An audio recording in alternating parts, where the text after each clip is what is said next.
제2차 세계대전으로 유대민족은 심한 박해와 막대한 피해를 입었고 삶의 터전을 송두리째 잃어버렸습니다. 그들의 땅은 흉측한 폐허가 되었고 그들의 마음은 갈기갈기 찢어졌습니다. 전쟁 이후에 유대인들의 상황을 살펴보기 위해서 사회학자들이 한 팀을 꾸려서 현지 조사에 나섰습니다. 그들은 금방 무너질 듯한 폐가에 있는 유대인들을 일일이 다 만났습니다. 현장 조사를 마친 뒤 사회학자가 팀원들에게 이렇게 질문합니다. 유대민족이 이런 상황에서 다시 일어설 수 있을까요? 각자 의견을 말해주세요. 한 동료가 글쎄요, 도저히 불가능할 것 같습니다. 그 다음 차례대로 모든 동료들이 똑같이 대답을 합니다. 이런 상황에서는 일어나기가 불가능할 것입니다. 근데 마지막으로 한 사회학자가 제가 보기에는 이들은 분명히 다시 일어설 겁니다. 이렇게 대답을 했습니다. 그러자 동료들이 이해가 안 되는 표정으로 그 이유가 도대체 무엇입니까? 물었습니다. 사회학자는 대답 대신에 이렇게 질문을 다시 합니다.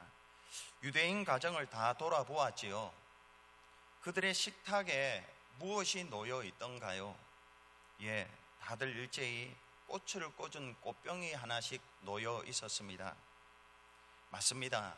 이처럼 참담한 재앙을 겪은 마당에 유대인처럼 꽃으로 집안을 장식할 수 있는 민족이 과연 어느 민족이겠습니까? 이것은 그들이 폐허 속에서도 하나님을 바라보며 결코 희망을 잃지 않았다는 증거입니다. 그래서 그들은 전능하신 하나님의 도우심으로 마침내 반드시 일어나게 될 것입니다. 이렇게 말을 했다고 합니다. 오늘 본문은 예수님의 길을 예비한 세례 요한의 출생을 예고하는 내용의 전반부입니다. 이 이야기 속에서 계시된 하나님, 이 이야기를 통해서 하나님께서 저와 여러분에게 꽃으로 집을 장식하고 교회를 꽃으로 장식하라고 말씀하고 있습니다. 세 가지 때문입니다. 첫째는 하나님은 의인을 위해서 택한 자를 남겨두셨기 때문입니다. 오늘 보면 5절은 이렇게 시작합니다. 유대왕 헤롯 때에 이렇게 시작을 합니다. 여기서 헤롯은 창세기 27장 41절에 이런 구절이 있습니다. 에서가 야곱을 미워하여 야곱을 죽이리라. 에서가 야곱을 미워하여 야곱을 죽이는데 이 에서가 바로 이 헤롯의 조상입니다. 헤롯은 이 에서의 후손이었습니다. 하나님을 믿는 사람들을 미워하고 죽이는 자들의 전통에 서 있었던 사람입니다. 이스라엘 백성들이 바벨론 포로에서 돌아왔을 때에는 왕이 없었습니다. 그런데 헤롯은 로마 황제에 아보해서 그 왕자리를 꽤 찰 수 있었습니다. 그리고 그 이름을 그냥 헤롯 왕이라고 하지 않고 헤롯 대왕이라고 붙였습니다.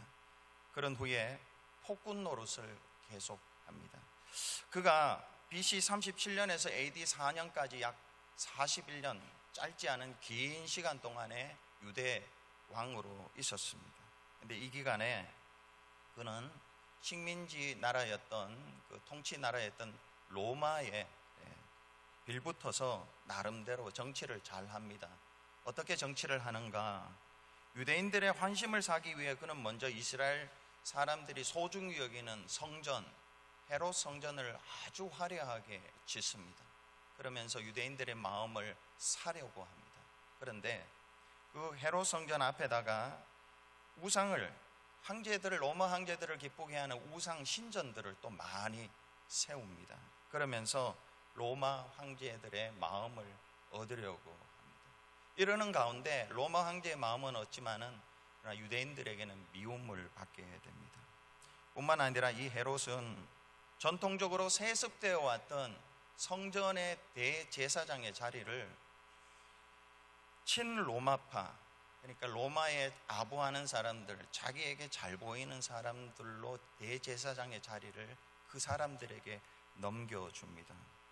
그래서 이들은 대제사장으로서 본연의 종교적 업무를 수행하기보다는 성전세, 성전 안에서의 장사, 또 로마에 잘 보이고 헤롯에 잘 보이기 위한 그러한 장사꾼과 정치꾼들처럼 그렇게 지냈습니다.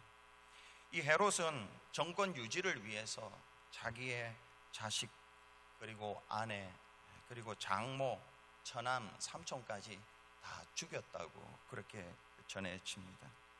캠벨 몰간이라는 아주 유명한 신학자가 이 당시의 상황을 이렇게 일갈합니다. 왕이 있었지만 타락했고, 성전이 있었지만 더럽혀졌고, 제사장들은 부패했고, 백성들은 목자 잃은 양과 같이 각기 제 길로 갔습니다. 이렇게. 그런데 정말 어렵고 힘든 상황이죠. 앞이 안 보이는 그런 깜깜한 상황입니다. 근데 모두가 그렇게 산 것은 아니었습니다. 그런 절망의 상황에도 불구하고 광명한 새벽별 같이 남은 자들이 있었습니다. 오늘 본문 5절을 다시 보면요, 유대왕 헤롯 때에 아비야 반열에 제사장 한 사람이 있었으니 이름은 사가랴요, 그의 아내는 아론의 자손이니 이름은 엘리사벳이라. 헤롯 때에, 여러분 헤롯 때에 이렇게 이야기하면 정말로 어두운 때 이렇게 생각하면 됩니다. 희망을 가지지 못할 때, 이럴 때에 사가랴라는 자가 있습니다. 사가랴. 이 사가랴의 이름의 뜻이 중요합니다. 여호와께서 기억하신다. 어떤 무명의 제사장의 부부가 있었습니다. 아들을 낳았는데 그 아이의 이름을 하필이면 하나님이 기억하신다라는 이름의 뜻을 그에게 붙여준 것입니다. 또 이들과 다르게 아론의 대제사장 아론 반열, 좀 신라시대 계급 제도로 말하면 성골 집안이죠. 성골의 아론의 제사장의 한 부부가 딸을 낳고는 엘리사벳 이라고 이름을 지었습니다. 이 이름은 하나님의 맹세입니다. 좋은 뜻입니다. 하나님이 너를 지켜주겠다, 인도해주겠다는 맹세, 하나님이 그런 분이라는 것을 그 딸에게 이름을 붙여주었습니다. 이들 부모들이 자녀들을 낳고 아들, 딸을 낳고 이런 이름들을 붙여준 것을 가만히 생각해 보면요, 헤롯이 다스리는 절망의 때에 무명의 제사장의 집안이나 아론의 대제사장의 이름이 있는 집안이나 곳곳에 헤롯보다 강한 하나님, 헤롯을 마침내 물리칠 수 있는 하나님, 이 하나님을 믿고 사는 자들이, 남은 자들이, 택한 자들이 있었다라는 증거가 되는 것입니다. 하나님을 믿고 이 어두운 때를 믿음으로 사는 자들이 있었다는 것입니다. 오늘 본문 6절을 보면은 이 두 사람이 하나님 앞에 의인이니 주의 모든 계명과 규례대로 흠이 없이 행하더라. 이 두 사람이라는 것은 사가랴와 엘리사벳이죠. 이 두 사람이 하나님 앞에서 의인이라고 했습니다. 여러분, 이 말을 어떻게 우리가 이해해야 할까요? 의인이라고 하는데 우리가 보통 생각하면 의인은 도덕적으로 윤리적으로 죄가 없는 사람을 말하는데 그거 아닙니다. 여기서 의인이라는 것은 자기 안에 죄성이 있다는 것을 알고, 자기가 얼마나 잘 넘어지는 사람인가를 알고, 자기 밖에 마귀가 우는 사자처럼 삼킬 자를 두루 찾아다닌다는 것을 알고, 하나님의 도움 없이는 살아갈 수 없다는 것을 알고, 여호와를 경외하면서, 여호와를 경외하는 자를 하나님이 축복해 주시니까, 보호해 주시니까 그 하나님을 의지해서 사는 자가 바로 의인이라는 것입니다. 성경에서 말하는 의인은 이런 것입니다. 실수할 수 있고 실패할 수 있습니다. 그러나 털고 회개하고 하나님 의지하고 하나님을 경외하고 사는 자가 바로 의인입니다. 엘리사벳과 사가랴가 그런 자였습니다. 그리고 그들은 주의 모든 계명과 규례대로 흠이 없이 행하더라 했습니다. 주의 모든 계명과 규례대로 흠이 없이 행했다. 여러분, 이 사람들이 왜 이렇게 했을까요? 하나입니다. 주의 계명은 윤리적인 도덕법을 말하고요. 또 규례는 제사 지낼 때 행하는 의식법을 말합니다. 사회법, 종교법 이렇게 해석을 할 수도 있겠죠. 근데 이걸 흠이 없이 다 행했다고 합니다. 왜냐하면 이들은 알았어요. 자기 길을 가고 자기 생각대로 살고 사회법대로 살고 뭐 세상 철학을 따라 살고 그게 진리가 아니다라는 거, 그게 풍성한 길이 아니다라는 거, 그게 사는 길이 아니다라는 것을 그들은 알았습니다. 그들은 오직 하나님의 법대로 사는 게 사는 길이고, 하나님의 법대로 사는 게 풍성한 길이고, 하나님의 법대로 사는 게 모두를 좋게 하는 길, 가족을 살리는 길, 교회를 살리는 길, 뭐 이렇게 이해를 할 수가 있겠죠. 그래서 그들은 한마디라도 하나님의 말씀 그대로 흠이 없이, 이게 진짜 사는 길이기 때문에 흠이 없이 행하더라는 것입니다. 그거 행해가지고 남에게 비교하면서 자랑하거나 남을 무시하거나 이게 아닙니다. 이 사람들은 이 길만이 생명의 길이기 때문에, 풍성한 길이기 때문에 그렇게 살았다는 거예요. 이 헤롯 당시에 모든 사람들이 불법을 행하고 편법을 행하는데도 불구하고 이런 사람들이 있었다라는 것입니다.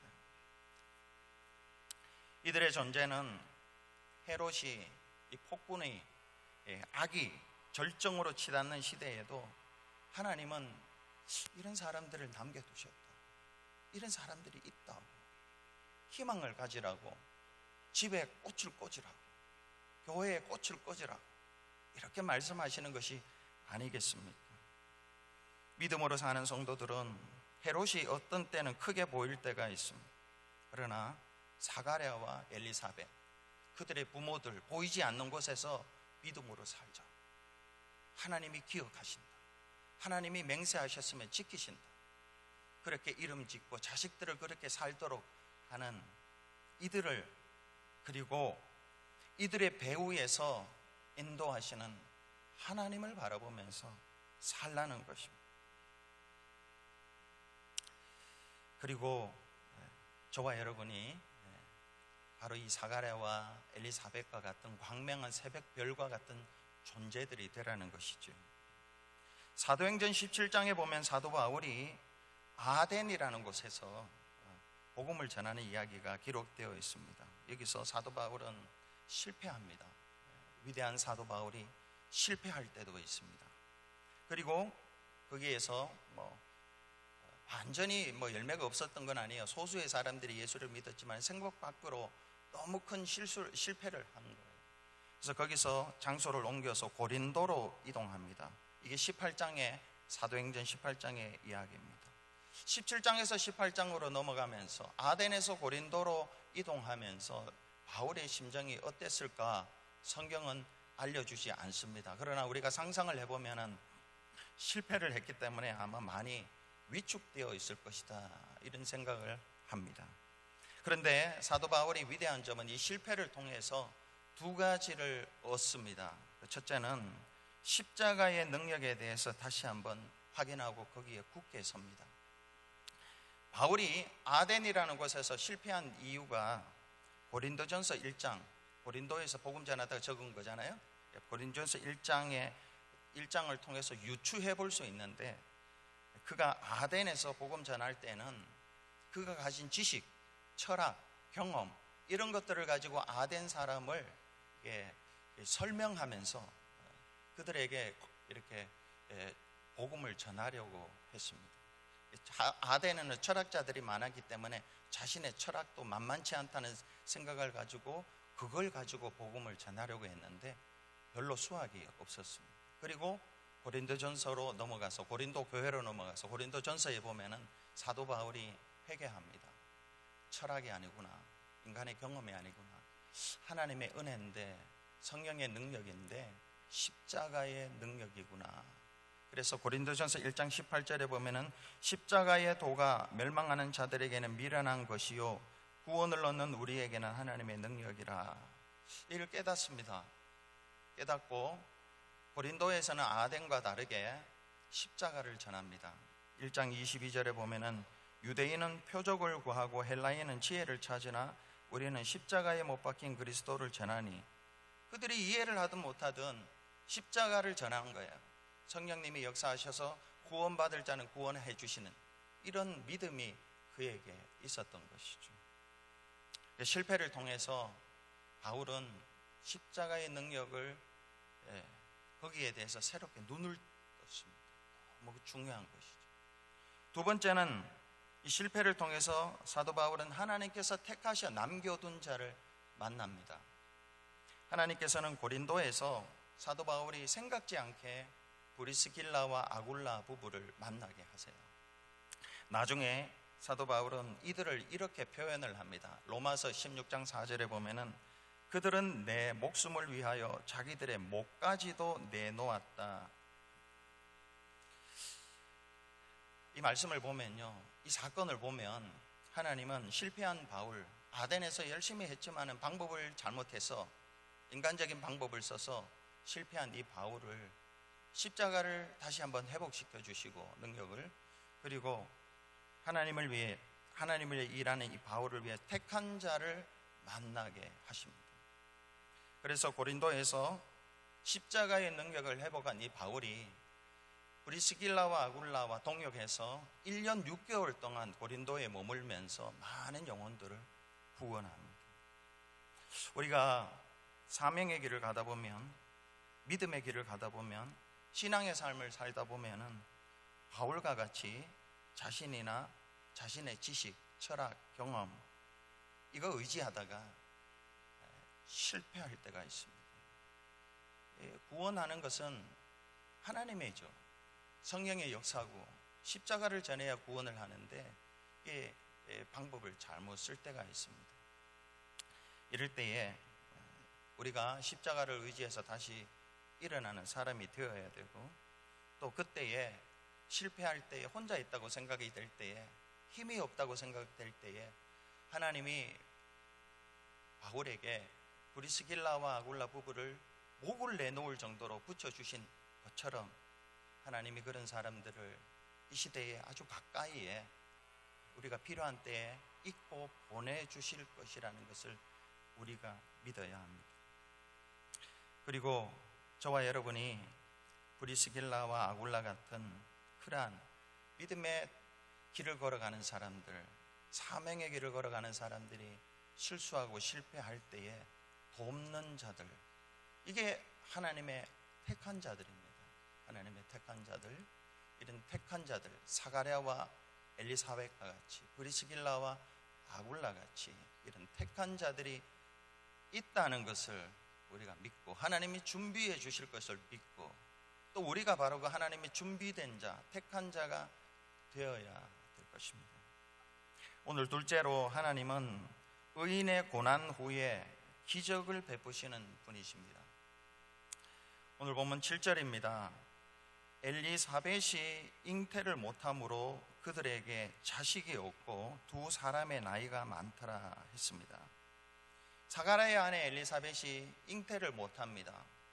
그런데 건강도 있고 젊음이 있으면 자식 놓으면 되는데 둘 다 나이가 많았다고 자식이 있을 수 있는 가능성을 배제합니다.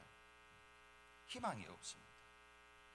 이로 인해 이들이 겪었을 어려움은 우리가 가히 상상을 하지 못할 것입니다. 왜냐하면 유대인들은 자식들을 하나님이 주신 기업, 축복, 상급으로 보기 때문에 그렇습니다. 시편 127편 3절에 보면 보라, 자식들은 여호와의 기업이요 태의 열매는 그의 상급이로다 했습니다. 유대인들에게 있어서 자식이 없는 것은 대단한 수치이고 하나님의 형벌이었습니다. 그리고 유대 사회에서는 유대인이면서 아내가 없고 아내가 있으면서도 자식이 없는 사람은 랍비가 될 수 없었다고 합니다. 사회적으로 진출이 불가능한 그러한 일이었습니다.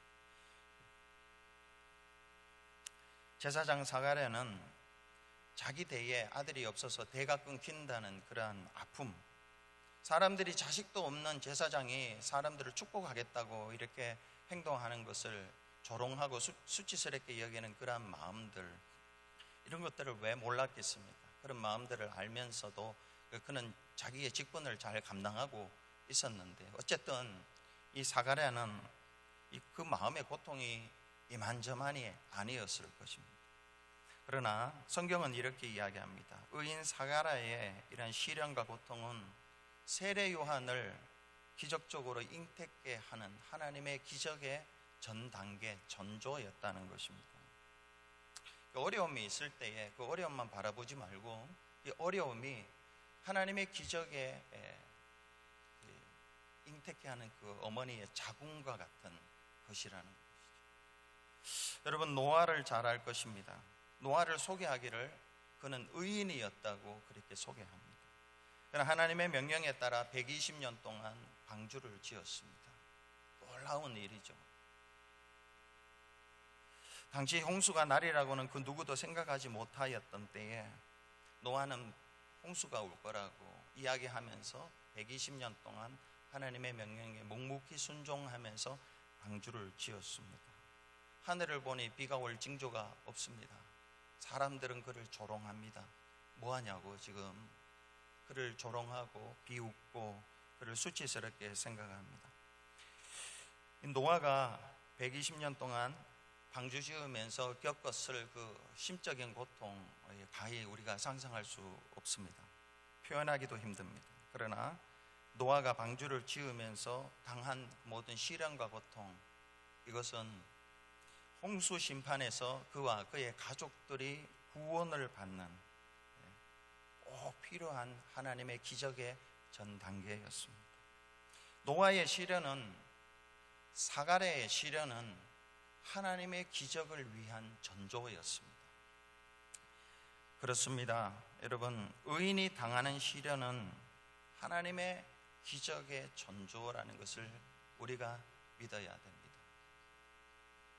고린도후서 4장 17절에 우리의 잠시 받는 환난에 경한 것이 지극히 크고 영원한 영광에 중한 것을 우리에게 이루게 하매니, 로마서 8장 18절에 생각건대 현재의 고난은 장차 우리에게 나타날 영광과 좋게 비교할 수 없도다. 의인의 고난이 있습니다. 근데 그건 경한 거고 장차 올 영광은 중하고 영원한 것입니다. 비교할 수 없습니다. 그런데 어떤 성도들은 믿음의 길을 가다가 고난이 오면 이 고난이 싫다고, 고난이 어렵다고 해서 하나님의 기적이 바로 직전에 왔는데, 눈앞에 왔는데 그 직전에 믿음의 길을 포기하고 세상으로 떠나는 자기의 길을 가는 사람들이 성경에 기록되어 있습니다. 디모데후서 4장 10절에 보면 대만은 이 세상을 사랑하여 나를 버리고 데살로니가로 갔고, 히브리서 수신자들, 유대계 그리스도인들이 그랬습니다. 히브리서를 누구를 위하여 썼느냐? 유대계 그리스도인들을 위해서 썼습니다. 그들은 유대인들이었습니다. 그런데 복음을 듣고 예수를 믿고 그리스도인들이 되었습니다. 이들을 일컬어 유대계 그리스도인들이라고 합니다. 그런데 유대 사회에서 그냥 계속 살았습니다. 그런데 살다가 유대교를 안 믿고 기독교를 믿으니까 점점 구분이 되는 거죠. 핍박을 받습니다. 직장을 잃고 비즈니스가 어떤 때는 문을 닫기도 하고요. 자식들과 떨어져서 살아야 되기도 하고, 이런저런 여러 가지 어려움이 있었습니다. 그래서 다시 유대교로 돌아갔습니다. 우리에게도 모세가 있고, 우리에게도 천사가 있고, 우리에게도 5대 제사가 있고, 이러면서 우리도 하나님께로 가는 방법이 있다 하면서 유대교로 돌아갔습니다. 그러나 그런 사람들을 그렇게 하면 안 된다고 히브리서 기자가 그렇게 히브리서를 쓴 것이죠. 그러나 우리는 대마나 히브리서 이 유대계 그리스도인들과 다르게 믿음 생활하면서 오는 여러 가지 고난이 있습니다. 말 못할 고난들, 크고 작고 알든 모르든 사람으로 인한 고난도 있고 물질로 인한 고난도 있고요, 육체적인 고난도 있고, 이런 고난을 우리가 어떻게 해석을 해야 되고 받아들여야 되느냐 너무 중요합니다. 이것은 사가랴가 그랬듯이, 노아가 그랬듯이 하나님의 기적의 전 단계다라는 것을 우리가 믿고 시련 가운데서도 피하지 않고 그 시련을 잘 견뎌야 합니다.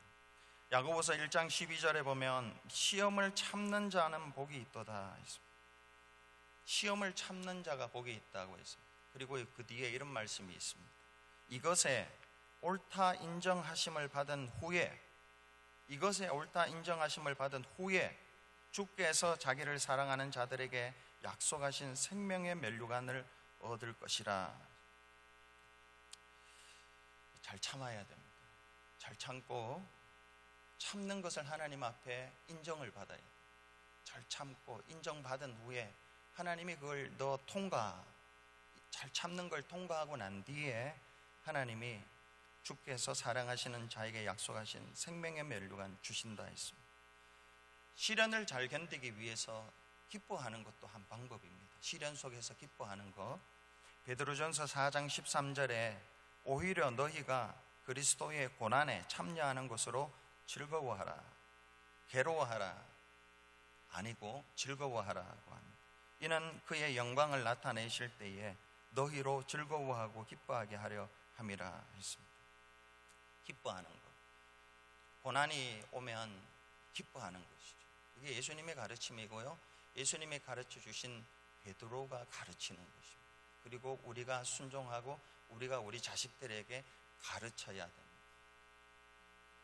하나님과 이웃 앞에서 여러분 아무 흠도 없이 행했는데도 불구하고 고난이 있습니까? 감당할 수 없는 사가랴와 엘리사벳이 겪었던, 노아가 겪었던 그러한 어려움이 있습니까? 이때 우리는 낙심할 수 있습니다. 포기할 수 있습니다. 내려놓고 싶습니다. 그렇지만 성경은, 하나님은 오늘 말씀을 통해서 우리에게 이렇게 말씀하세요. 격려하시고요, 낙심하지 말라. 너가 겪는 고난, 너가 지금 당하는 시련과 고통은 하나님의 기적의 전 단계다. 세례 요한을 태어나게 하시고 구원해 주시고 이런 하나님이 생각지 못한 큰 은혜를 베푸실 전 단계이니까 조금만 참아라. 조금만 참고, 참을 때 잘 참기 위해서 기뻐하고 즐거워하면서 참으라. 그렇게 말씀하십니다. 그래서 저와 여러분이 힘들고 어려운 고난 상황 속에서 그렇게 해서 사가랴와 노아와 같이 그런 은혜를 경험하면 좋겠습니다. 셋째로, 하나님은 의인의 간구에 반드시 응답해 주십니다. 오늘 8절부터 13절까지는 사가랴가 천사 가브리엘로부터 네 아내 엘리사벳이 지금까지 자식이 없었고 지금 늙었지만은 도저히 자식을 가질 수 없지만은 하나님의 은혜로 너가 자식을 가지게 될 거다라는 잉태 고지를 듣는 그런 내용입니다. 힘들고 어려웠지만 이 지금 사가랴는 자신의 직분을 계속 잘 감당하고 있습니다. 9절에 보면은 사가랴는 제사장의 전례를 따라 제비를 뽑아 주의 성전에 들어가 분향하고 있다, 이렇게 기록하고 있습니다. 분향한다라는 말은 기도하고 있다, 이런 뜻입니다. 사가랴가 전례를 따라 제비를 뽑아 주의 성전에 들어가 기도했다. 이거는 여러분 이 자세히 보면요, 이게 너무 놀라운 특권을 지금 사가랴가 받았다는 의미입니다. 왜냐하면 당시에 제사장들이 한 2만 명이 있었다고 합니다. 다 뭐 성전을 섬길 수 없으니까 반차를 24개로 24조로 나눠가지고 1년에 한 2번 정도 일주일씩 섬길 수 있도록 했습니다. 그리고 성전, 여기 성전이라고 했는데 그건 성소입니다. 지성소 말고 성소인데, 성소에 들어가서 기도할 수 있는 거는 아무나 들어가는 게 아니고요, 제비를 뽑아서 들어갔습니다. 그러니까 자기가 자원해서 가는 게 아니라 제비를 뽑아서 성소에 들어갔습니다. 그러니까 이게 주석가들은 이렇게 이야기합니다. 일생에 한 번 있을까 말까 한 특권이었다, 이렇게 이야기합니다. 그러니까 사가랴가 지금 제사장의 전례를 따라 자식도 없고 사람들이 욕도 하고 수치스럽지만은 자기의 직무를 지금 이게 묵묵히 지금 잘 감당하고 있는 거예요. 근데 갔는데 제비를 뽑았는데 성전에 들어가서 분향할 수 있는 특권을 지금 받았습니다. 그런데 이때 사가랴만 기도한 것이 아닙니다. 오늘 보면 10절에 보면은 모든 백성은 그 분향하는 시간에 밖에서 기도하더니 했습니다. 모든 백성이 분향하는 시간에 밖에서 기도하였습니다. 그러니까 사가랴는 성소에서 기도했고 모든 백성은 바깥에서 기도했습니다. 공통점은요, 다 기도했습니다. 다 기도했는데 차이점은요, 사가랴는 성소에서, 백성들은 바깥에서 기도했습니다. 다 기도했는데, 네, 여러분, 누구의 기도가 응답이 되었는가요? 사가랴의 기도입니다. 오늘 보면 13절 끝에 보면은 오늘 설교 제목이기도 합니다마는 너의 간구함이 들린지라 했습니다. 너의 간구함이 들린지라. 두 번째 줄, 세 번째 줄에 있죠. 여러분, 모두가 기도했습니다. 모두가 기도했는데 유독 사가랴의 기도가 들렸다고 그럽니다. 하늘에 들렸어요. 하나님의 귀에 들린 거예요. 모두가 기도했는데 왜 이 사가랴의 기도가 하나님의 귀에 천국에 들렸을까요? 사가랴의 간구가 무엇이었기 때문에 다 기도했는데 그의 기도 소리만 들렸을까? 장소가 달랐기 때문일까요? 이 사가랴가 성소에 있었기 때문이고 백성들은 바깥에 있었기 때문일까요? 사가랴는 제사장이었고 백성들은 그냥 평신도였기 때문이었을까요? 이게 아닙니다. 기도의 내용이 달랐기 때문에 그렇습니다. 그것이 바로 솔로몬의 예를 통해서 알 수가 있습니다. 솔로몬은 왕이 된 후에 제일 먼저 한 일이 기도죠. 기도. 1000번째 예배를 하나님 앞에 드립니다. 생각할 수 있죠. 왕이 되었는데 왕 노릇을 잘하기 위해 하나님의 은혜가 필요합니다. 하나님 앞에 간절하게 기도한 게 1000번째 아닙니까? 하나님이 솔로몬의 그 간절한 기도, 예배, 그것을 보고 나타나셨습니다. 솔로몬에게 묻습니다. 내가 너에게 뭘 해줄까? 그래서 솔로몬이 이렇게 말합니다. 솔로몬이 하나님께 뭐라고 합니까? 하나님 뭐 주세요 합니까?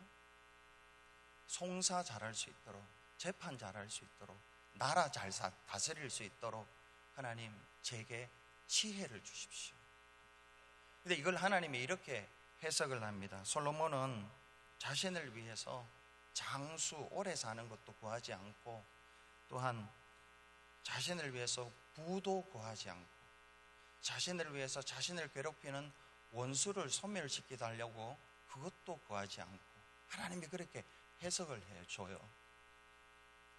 그리고 그가 자신에게 맡겨진 책임을 잘 감당하기 위해서 송사 잘할 수 있도록, 재판을 어긋나게 하지 않도록, 불공평한 재판을 하지 않도록 지혜를 주십시오. 이걸 구했다는 것이죠.